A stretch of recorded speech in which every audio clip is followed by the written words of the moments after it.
Group 1 నియామకాల విషయంలో ప్రతిపక్షాలు ఎన్ని కుట్రలు చేసినా ఎదుర్కొని నియామకాలు చేపట్టినట్లు సీఎం రేవంత్ రెడ్డి తెలిపారు.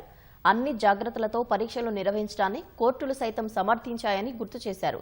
హైదరాబాద్ ఎంసీహెచ్ఆర్డీలో 271 మంది శిక్షణ పూర్తి చేసుకున్న గ్రూప్ 1, గ్రూప్ 2 అధికారుల శిక్షణ ముగింపు కార్యక్రమంలో సీఎం రేవంత్ రెడ్డి పాల్గొన్నారు. 271 మంది గ్రూప్ 1 ఆఫీసర్లు, 171 మంది గ్రూప్ 2 అధికారులకు విధులపై మార్గనిర్దేశం చేశారు. ఇటీవల హార్వర్డ్ యూనివర్సిటీలో స్టూడెంట్గా వెళ్లానని అధికారులతో తెలిపారు. మరో 6 నెలల్లో హార్వర్డ్ యూనివర్సిటీ ఎంసీహెచ్ఆర్డీకి రాబోతుందని సీఎం రేవంత్ రెడ్డి వెల్లడించారు. మీ ఎన్నికైన సంతోషాన్ని ఒక్కరోజు కూడా మీకు మిగిలించలేదు. మీరు కోట్ల రూపాయలు పెట్టి ఈ ఉద్యోగాలను కొనుక్కున్నారు. ఈ ప్రభుత్వం ఈ ఉద్యోగాలను అమ్ముకున్నది అని కొంతమంది గిట్టని వాళ్ళు, కొంతమంది నచ్చని వాళ్ళు, కొంతమంది రాని వాళ్ళు ప్రచారం చేయడే కాకుండా న్యాయస్థానాలలో లీగల్ లిటిగేషన్ మొదలుపెట్టినారు. న్యాయస్థానంలో జరిగిన వాదనలు మీరు విన్నారు. రాజకీయ పార్టీలు చేసిన ఆరోపణలను మీరు చూసినారు.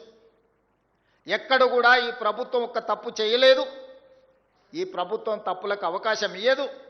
ఈ పిల్లలు మెరిట్ మీదనే ఎంపికైనరు. వాళ్ళలో ఉన్న నైపుణ్యమే వాళ్ళని గ్రూప్ 1, గ్రూప్ 2 అధికారులను చేసినరు.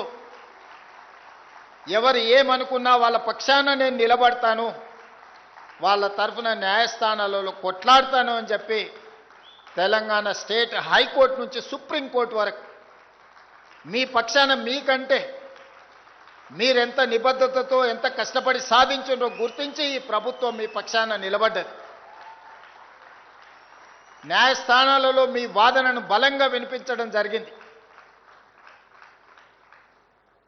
సింగిల్ జడ్జి దగ్గర మీకు వ్యతిరేకమైన నిర్ణయం వస్తే డివిజనల్ బెంచ్లో అప్పీల్ చేసి మీ పక్షాన బలమైన వాదనలు వినిపించి అన్ని న్యాయపరమైన చిక్కులను ఛేదించి ఈరోజు మీరు మీ తల్లిదండ్రులు కన్న కలల సాకారం చేయడానికి మీతో పాటు ఈ ప్రభుత్వం కూడా సంపూర్ణంగా కృషి చేసి మీరు తెలివైన, నైపుణ్యం కలిగిన, క్రమశిక్షణ కలిగిన అధికారులు అవుతారనే సంపూర్ణమైన నమ్మకం, విశ్వాసంతో ఈ ప్రభుత్వం మీ పక్షాన నిలబడ్డది. ఈరోజు మిమ్మల్ని కలవడం మెకానికల్గా నేను ఇక్కడికి రాలేదు. ఇదొక ఎమోషన్, ఇదొక అటాచ్మెంట్. సరిగ్గా 8 సంవత్సరాలు 26 నుంచి 34 జనవరి, ఫిబ్రవరి లోపల మీలో చాలామంది ఐఏఎస్లు అవ్వడానికి అవకాశం ఉంది. అందుకే మీ బాధ్యతను బాధ్యతాయుతంగా నిర్వహించండి.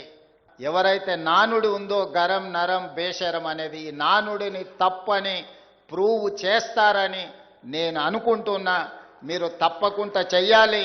చేస్తా అనుకున్న వాళ్ళందరూ కూడా గట్టిగా చప్పట్లు కొట్టాల్సిందిగా నేను కోరుతున్నా. ఏదేమైనా రేపటి శాసనసభ సమావేశాలలో తల్లిదండ్రులను చూసుకో వాళ్ళ జీవితాలలో 10 నుంచి 15% కోత విధించి వాళ్ళ ఖాతాలు వేయడానికి నిర్ణయం తీసుకోబోతున్నా. హార్వర్డ్తో నెగోషియేట్ చేసి వచ్చిన మీరందరూ హార్వర్డ్ వెళ్ళడానికి కష్టమవుతుంది కాబట్టి ఈ ఎంసీహెచ్ఆర్డీ హార్వర్డ్ మధ్యలో ఒక ఎంఓయూ చేస్తున్నాం. వాళ్ళే ఇక్కడికి వచ్చి మీకు శిక్షణ ఇచ్చే విధంగా